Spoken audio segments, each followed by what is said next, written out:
The contraction hit like lightning. Maya clutched the hospital bed rail, sweat beading on her forehead as she watched her husband Derek pace the room, phone pressed to his ear. He was whispering, always whispering these days. But something in his voice made her blood run cold. "Derek," she gasped between breaths. "The baby's coming." He ended the call abruptly. Too abruptly. When he turned around, Maya saw something in his eyes she'd never seen before. Not excitement, not love, something that looked almost like relief. "Maya, we need to talk." Those 5 words would shatter her world in ways she never imagined. Derek had been married to Maya Johnson for 7 years when labor started that frigid March morning in Chicago. Maya, a part-time librarian with dreams of becoming a social worker, had spent months preparing their small apartment for their first child. She'd painted the nursery yellow, assembled the crib twice because Derek was too busy with work, and read every parenting book she could find. Derek drove her to Northwestern Memorial Hospital in silence. His hands gripped the steering wheel so tight his knuckles went white. Maya thought it was nerves. First-time father jitters. She reached over and squeezed his arm. "We're going to be great parents," she whispered. Derek's jaw tightened.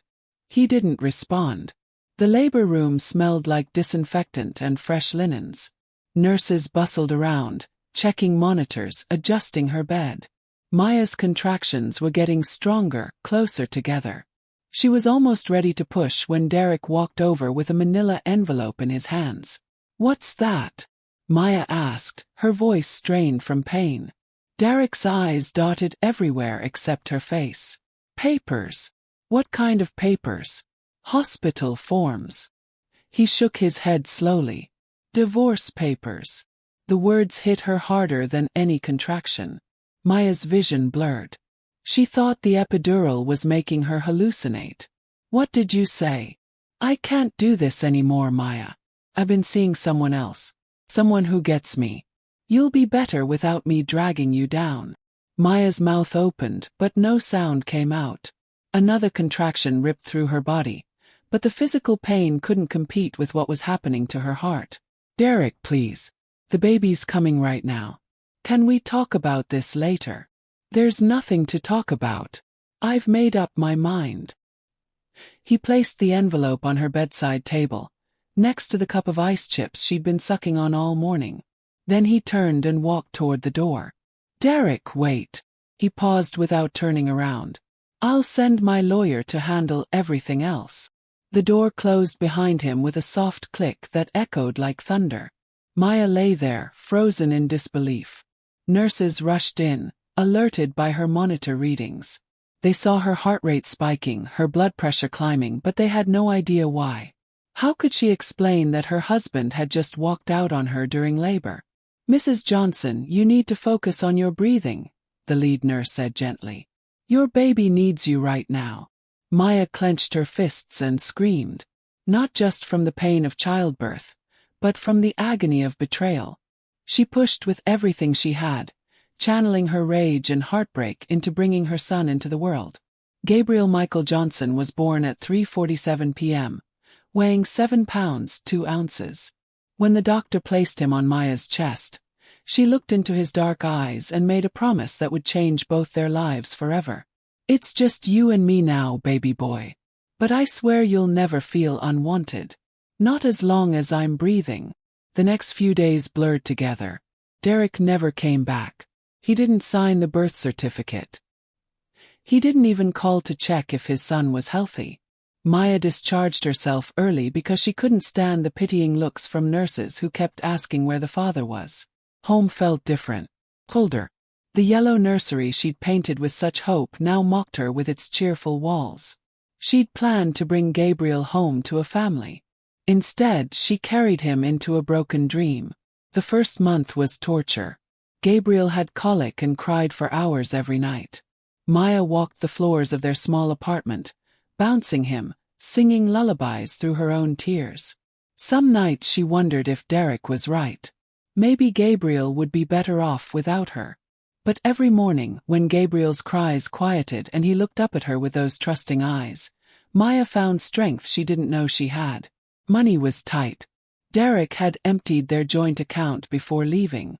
Maya's part-time librarian salary barely covered rent, let alone diapers and formula. She applied for government assistance, swallowing her pride at the welfare office while Gabriel slept in his carrier. Single mother? The caseworker asked without looking up from her paperwork. Yes, Maya whispered. The words still felt foreign. At night, after Gabriel finally fell asleep, Maya would sit at her kitchen table and plan. She'd always wanted to be a social worker to help families in crisis.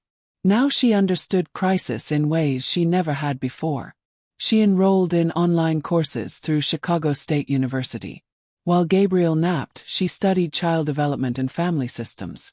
When he was awake, she'd read her textbooks out loud to him, as if the words might somehow seep into his growing mind. Today we're learning about attachment theory, she'd tell him as he gurgled in his bouncy seat. The idea that early relationships shape how we connect with others for the rest of our lives. Maya aced every assignment. Her professors were impressed by her insights, not knowing they came from lived experience rather than textbook theory. When Gabriel turned 2, Maya's mother moved in to help with childcare. Grandma Rose was a retired school principal who took one look at her grandson and declared him too smart for his own good. That boy's going to change the world, she told Maya. Mark my words. Gabriel was reading by age 3. Not just picture books but chapter books meant for kids twice his age. He devoured everything Maya brought home from the library. Science books, history books, even her college textbooks. Mama, why don't I have a daddy? He asked one evening as Maya tucked him into bed. Maya had prepared for this question, but it still hit her like a punch to the gut. She sat on the edge of his bed and chose her words carefully. Your daddy made a choice to leave before you were born. But I made a choice too. I chose to love you enough for both of us. Gabriel nodded solemnly, then wrapped his small arms around her neck. You're enough, Mama. You're more than enough. Maya finished her bachelor's degree when Gabriel was 4. She walked across the stage at graduation with him in the audience, jumping up and down in his little suit, cheering louder than anyone else. She landed a job at a non-profit that helped homeless families find housing and support services. The pay wasn't much, but it came with benefits and the satisfaction of helping others who'd hit rock bottom. Gabriel started kindergarten at a public school near their apartment. His teacher called Maya within the first week. Mrs. Johnson, I think your son might be gifted.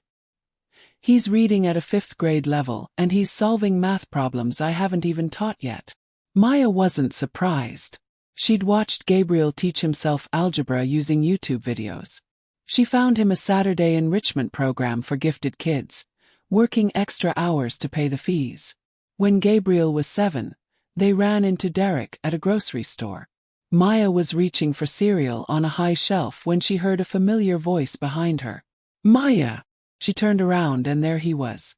Older, grayer, wearing an expensive suit that made her conscious of her Target jeans and worn sneakers.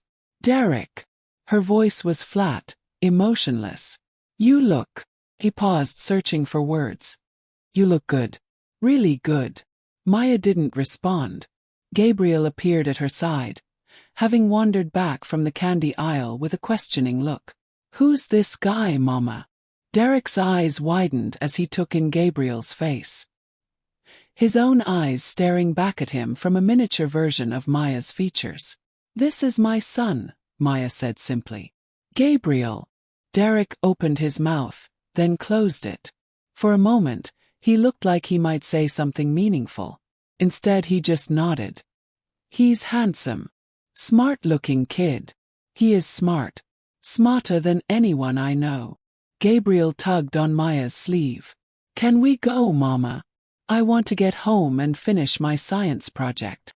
Of course, baby. As they walked away, Maya heard Derek call her name. She didn't turn around. What was that about? Gabriel asked as they loaded groceries into their used Honda. Just someone from a long time ago. Nobody important. Gabriel excelled in middle school, winning science fairs and math competitions across Illinois. Maya never missed an event, cheering from the front row as her son collected trophy after trophy. High school brought new challenges. Gabriel was accepted into a prestigious STEM program at a magnet school downtown. The commute was long, but Maya drove him every morning before work and picked him up every evening. "You don't have to do all this for me," Gabriel told her one day as they sat in traffic. "Yes, I do. You're my job. My most important job." Gabriel's science fair project in junior year caught the attention of researchers at Northwestern University. He developed a water filtration system using household materials that could remove 99% of contaminants. The local news covered the story, and suddenly Maya found herself watching her son on television, explaining complex chemistry like it was elementary arithmetic. "Where does he get it from?" the reporter asked Maya during the interview. "From having something to prove," Maya answered. "And someone who believes in him." The interview aired on a Friday night. By Monday morning, Gabriel's phone was buzzing with messages from colleges across the country. Senior year flew by in a blur of campus visits and scholarship applications. Gabriel was accepted to Harvard, MIT, Stanford, and dozens of other schools. But he surprised everyone, including Maya, with his final choice. "I'm going to Northwestern," he announced at dinner. "Full ride, and I can live at home." "Gabriel, you could go anywhere. Why stay in Chicago?" He looked at her with those same dark eyes that had trusted her from his first day of life. "Because you sacrificed everything to get me here. I'm not leaving you behind now." Maya cried that night. Happy tears, grateful tears, tears of a mother who'd raised a son with a character to remember where he came from. Gabriel's graduation speech as valedictorian brought the entire auditorium to their feet. He spoke about resilience, about single mothers, about the power of unconditional love. But it was his closing words that made Maya's heart stop. "My father walked out on me before I was born. He left my mother with nothing but divorce papers and a baby. What he didn't know is that he was leaving me with the strongest person I've ever met. Mama, this diploma belongs to both of us." The crowd erupted. Maya sat in the front row, sobbing openly as her son held his diploma high above his head and pointed directly at her. Video of the speech went viral within hours. #Gabriel'sMama trended on Twitter as thousands of people shared stories of single mothers who'd raised successful children. News outlets picked up the story, and suddenly Maya's phone was ringing with interview requests. Good Morning America flew them to New York. Sitting across from the host in the bright studio, Maya felt surreal. Just 20 years ago, she'd been crying alone in a hospital room. Now the world was celebrating her son's success. "What kept you going during the hardest times?" the host asked. Maya looked into the camera and spoke from her heart, knowing that giving up wasn't an option. When you're someone's whole world, you find strength you didn't know existed. Gabriel reached for her hand. "She didn't just raise me. She rebuilt herself from scratch, and she showed me that broken doesn't mean defeated." The interview was shared millions of times. Celebrities tweeted about Maya's strength. Single mothers across the country sent messages of gratitude, saying her story gave them hope. But it was a simple text message that surprised Maya the most. From Derek: "I saw the interview. I was wrong about everything. You raised an incredible son. I'm sorry I wasn't there to see it." Maya stared at the message for a long time, then deleted it without responding. Some apologies come too late to matter. Gabriel thrived at Northwestern, majoring in biomedical engineering with a focus on medical devices for underserved communities. He interned at free clinics in Chicago's South Side, where he saw firsthand how poverty affected health outcomes. In his sophomore year, he founded an organization called Maya's Promise. It provided scholarships and mentorship for children of single mothers pursuing careers in science and medicine. "Why that name?" a reporter asked during a feature story about the organization. "Because my mother made me a promise when I was born that I'd never feel unwanted. I want to extend that promise to other kids who need to hear it." Maya volunteered with the organization, sharing her story at fundraising events and mentoring young mothers who were struggling to balance parenthood with education. One day, a teenage mother approached her after a speaking event. The girl couldn't have been older than 17, holding a baby who looked just like Gabriel had at that age. "Ms. Johnson, I don't know if I can do this. It's so hard." Maya took the girl's hands in hers. "What's your name, sweetheart?" "Jasmine. And this is my son, Marcus." "Jasmine, look at me. You think you can't do this because you're looking at the mountain instead of the next step. Just take the next step. Then the next one. Before you know it, you'll be at the top looking down, wondering how you got so high." The girl smiled through her tears. "You really think I can do it?" "I know you can. Because you're already doing it." Gabriel graduated summa cum laude and was accepted to Johns Hopkins Medical School with a full scholarship. At his undergraduate graduation, he stood before thousands of people and told his story again. But this time he added something new. 22 years ago, a man made the worst decision of his life. He walked away from his family because he thought we'd hold him back. What he didn't realize is that he was walking away from his greatest accomplishment. Not me, but the woman who raised me. "Mama, you turned his biggest mistake into your greatest triumph." The applause was deafening. Maya stood in the audience, overwhelmed by pride and gratitude. Her baby boy had grown into a man who understood the value of loyalty, hard work, and unconditional love. After the ceremony, Gabriel found her in the crowd, ready for the next adventure. "Medical school. I think I'm too old to go back to school again." Gabriel laughed. "Not you going to medical school. Me going and you coming with me to Baltimore. I already found us an apartment near campus." "Gabriel, you need to live your own life." "I am living my own life. And my life includes taking care of the person who took care of me." Medical school was grueling, but Gabriel thrived. He specialized in pediatric surgery, drawn to helping children who couldn't advocate for themselves. Maya worked at a Baltimore nonprofit, continuing her mission to support struggling families. In his third year, Gabriel's research on minimally invasive heart surgery for infants was published in a major medical journal. The work caught the attention of surgeons around the world. "Dr. Johnson," his attending physician said, "you have a gift. These techniques could save thousands of children's lives." Gabriel smiled. "My mother always said I was meant to help people who couldn't help themselves." During his residency, Gabriel was invited to speak at medical conferences across the country. He always told his story, always credited Maya for his success.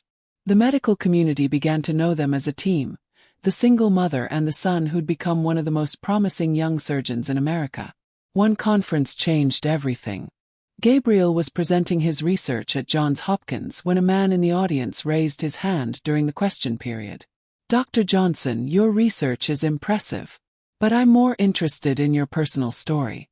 You mentioned being raised by a single mother. What happened to your father?" Gabriel paused, recognizing the voice before he saw the face. Derek sat in the third row, grayer now, wearing a hospital ID badge that identified him as a pharmaceutical sales representative. "My father made a choice 25 years ago," Gabriel said calmly. "He chose to leave. I choose not to dwell on his absence, but to celebrate the presence of the person who stayed." After the presentation, Derek approached the podium. Maya had been watching from the back of the room, and she moved closer, protective instincts kicking in. "Gabriel, I'm your father. I know I have no right to be here, but I wanted to see what kind of man you'd become." Gabriel looked at him with clinical detachment, like he was examining a patient. "And what do you see?" "I see everything I missed. Everything I threw away." "You're right. You did miss everything. First steps, first words, first day of school, graduation, medical school acceptance. You missed watching my mother work 3 jobs to pay for my textbooks. You missed her crying when she thought I couldn't hear, because she worried she wasn't enough. You missed the chance to see the strongest person I know rebuild her life from nothing." Derek's eyes filled with tears. "I made a mistake. The biggest mistake of my life." Gabriel nodded. "You did. But your mistake became my mother's opportunity to show me what real love looks like. I don't hate you, but I don't need you either. My life is complete without you in it. Maya stepped forward, placing her hand on Gabriel's shoulder. Derek looked at her, seeing the confident, successful woman she'd become. Maya, No, she said quietly. You don't get to apologize now. You don't get to feel better about yourself by saying sorry. We're not your redemption story. We're our own success story, and it happened without you. Derek nodded, understanding. He walked away, and neither Maya nor Gabriel watched him go. Gabriel finished his residency and was offered positions at top hospitals across the country. He chose to return to Chicago, to the same hospital where he'd been born, where his mother had been abandoned. I want to work where it all started, he told Maya. Full circle. On his first day as an attending pediatric surgeon, Gabriel walked past the labor and delivery ward where his life had begun. Maya walked beside him, both of them thinking about how far they'd traveled from that devastating March morning. Gabriel's practice flourished. He became known for taking the most difficult cases, the children other surgeons wouldn't touch. His success rate was extraordinary, but it was his bedside manner that set him apart. He treated every child like they were the most important patient in the hospital. Maya expanded her nonprofit work, opening 3 centers across Chicago that provided support services for single mothers. She was invited to speak at the White House about family policy, and her recommendations influenced national legislation supporting single-parent families. On Gabriel's 30th birthday, they threw a party at the children's hospital where he worked. Colleagues, friends, and families of his patients filled the conference room. But the guest of honor was Jasmine, the teenage mother Maya had mentored years earlier. Jasmine now held a nursing degree and worked in Gabriel's unit. Her son Marcus was a straight-A student planning to study engineering. Ms. Johnson, Jasmine said, pulling Maya aside, I need you to know something. That day you told me to just take the next step. That saved my life. I was planning to give up, to give Marcus up for adoption because I thought I couldn't do it. Maya hugged her tightly. But you did do it. You both did it. Because you showed me it was possible. You and Gabriel, you're proof that broken beginnings don't have to mean broken endings. As the party wound down, Gabriel stood up to address the crowd. 30 years ago, my mother was handed divorce papers while she was in labor with me.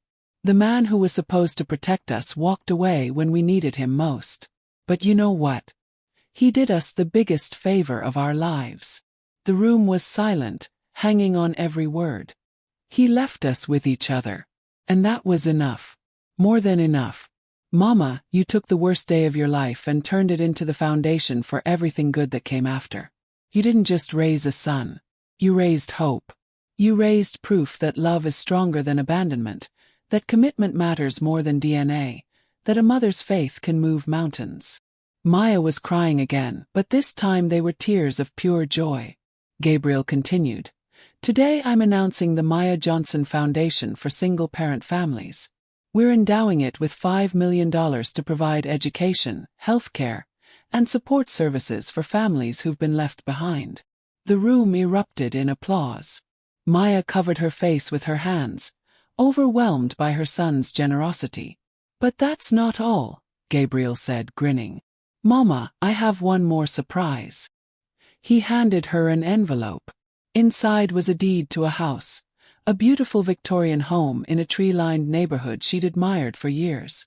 Gabriel, I can't accept this. Yes, you can. Because you've given me everything, and now it's my turn to give back. Besides, he winked, the guest bedroom is perfect for your future grandchildren.